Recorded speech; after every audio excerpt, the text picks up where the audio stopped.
It's a probe that has taken on many forms over the past 2 years. I just want to find 11,780 votes.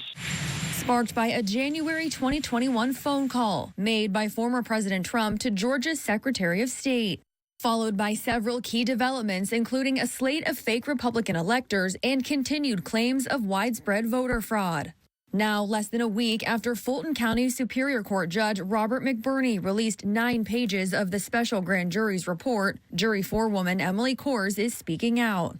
I think if you look at the page numbers of the report, there's about 6 pages in the middle that got cut out. Allow for spacing. It's not a short list.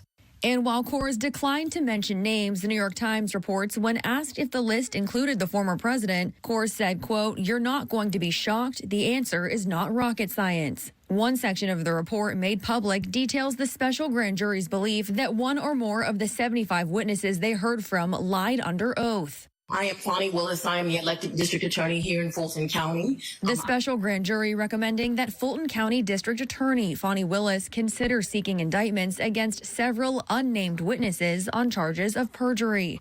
Some high-profile witnesses who testified include Trump's former personal attorney, Rudy Giuliani, South Carolina Senator Lindsey Graham, Mark Meadows, Georgia's governor, Secretary of State, and several state lawmakers. The grand jury also writing, quote, "We find by a unanimous vote that no widespread fraud took place in the Georgia 2020 presidential election that could result in overturning the results," contradicting what the former president and several of his allies have claimed despite a lack of evidence. Kohrs telling the Associated Press the grand jury wanted to hear from the former president, but didn't believe he would offer meaningful testimony. We definitely heard a lot about former President Trump, and we definitely discussed him a lot in the room. And I will say that when this list comes out, there are no major plot twists waiting for you. Especially if they've been following the investigation, I can't see it being a shocker. And while Trump's personal attorneys were not present, they note he was not subpoenaed or asked to voluntarily come in and testify.